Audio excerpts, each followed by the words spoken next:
Hello friends, welcome to our today's Spark session. In this series, we are learning about the Delta Lake that is introduced in Spark 3.0 version. And our today's topic is vacuum or else the retention. In our earlier video, we learned about the optimize that is available with Delta Lake, which helps us in avoiding the small file issue by merging the small file into a considerable amount of large file. And also we learnt what happens under the hood when we are querying a delta table. If you have missed that video, I will give it an I button. Please have a look into it. Our today's topic is vacuum or else the retention, which helps us in maintaining a retention policy for the versions that is maintained in a delta table. We will have a small demo to understand the concept better. That being said, let us get started. I logged into the Databricks Community Edition and also kickstarted the cluster. For our demo, I am using the table that we created in our last session, and also I made some updates as well, like I have inserted some new records, and I added those records in a batch. Like you can find the time difference. I added this yesterday night, and this one was on the today's afternoon. So you can find some time difference. But this is because like to understand the vacuum concept, we need some time delay. So I updated some records on a batch by batch, and also I ran some optimize command as well, and also I have updated some of the records to the table as well. Let me show you the history so that you can understand this better. So here you can find we have around 7 versions. Let me scroll down. Here you can see in a 0 version we have created a table yesterday, and we ran optimize command yesterday as well. And after that I ran some more operations like write, optimize, update, and then again I wrote some records and updated finally. So these are all the operations that I performed on the optimized table. Let us check the part files as well. I had ran the query and copy pasted it into the notepad++. Let me go there. And here you can find we are having around 16 part files there under the hood. And from the last video, I hope you have understood that even though we have 16 part files, the current version will not use all the 16 part files. It will have a remove command and the add command. What are all the part files that is active, that will be added to the JSON file, and those path alone will be considered for the current version, and other part files will be ignored.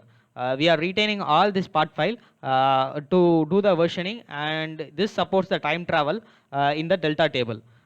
Say if you are not doing the vacuum on the delta table, and this packet file is getting piled up, then at some point of time we will face the performance issue, since the delta table, when we give a select query, it will scan for all the packet files that is available and check for the what all the path has to be added and what all the path has to be removed. So this again becomes a bottleneck for the Spark to consider. So it is a good practice to clean up those older version of part files, and we should have a housekeeping job which can do this to clean up all those old version of packet files. And in JSON as well, you can find we have around a 6 version of JSON file, and here I will show you. And in 6th version, let us see what is the content that is there. So here you can find the commit message in which we have only the add command, and it is adding only one path which is considered as active. This is for the current version. The current version's active file is this. Now let us check how we can apply the vacuum to clean up the older version of files in a delta table. And for that we have a command vacuum optimize the table name and retain number of hours.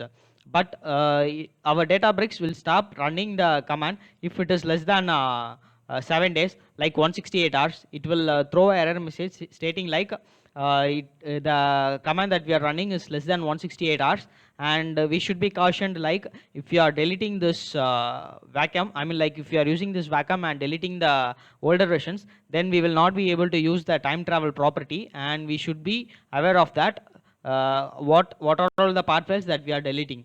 So that's why it is stopping us. But for us to do this, we have a property like spark.databricks.delta and retention duration check, which is enabled by default. We can set it to false. Let me check what is the current status. You can check like it is true, so I am enabling it as a false.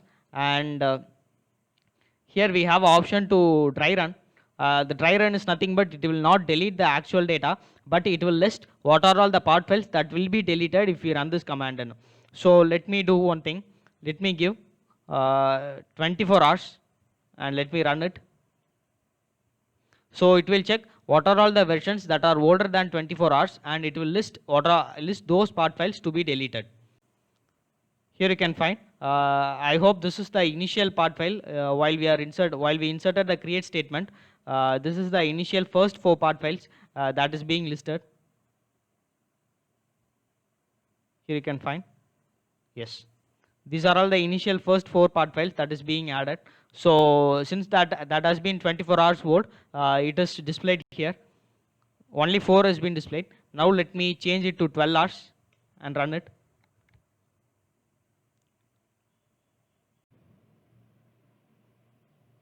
So now you can find the difference. Here we are getting some more part files that are getting added. We are getting around 10 part files to be deleted if we are maintaining it as a version 12. I mean like if we are changing the hours to 12, then it is listing many part files. Now if we want to delete all the versions and maintain only one version, like we need only the latest version and we want to delete all the part files, then we have a command to give it, like we have to specify 0 hours in that. So if we specify this, it will list all the part files except for the latest part file. Let us check this. So here you can find out of 16 part files, we are deleting 11 part files. This is because our latest version includes 4 part files.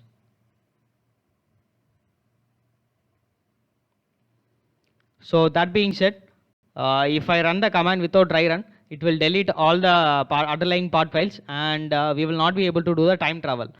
Let me do that for 24 hours and let me show you. We can do this in SQL as well as in Pythonic as well as in Scala, but I am doing it in SQL, which I find it much easier than other 2 things. It got completed, and now if I query the history table, still the version will remain the same. Let me show you. Let me query the history.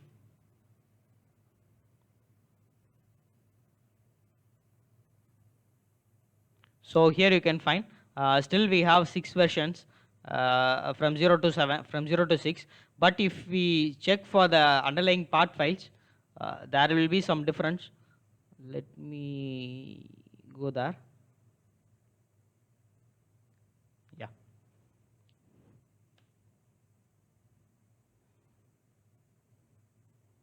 Let me paste it there into Notepad++ so that we can check how many number of files are there. So here you can find in our initial phase, before running the Wacom, we had around 16 part files, and once after the Wacom has been run, the 24 hours past part file has been deleted, and now we have around 10 part files for our current versions. So this is the concept of Wacom. Hope you understood this video and this concept better. If you have any clarifications or any doubts, please let me know. I am happy to help you. If you like this video, give a thumbs up signal and also subscribe to my channel. Thanks for watching, guys.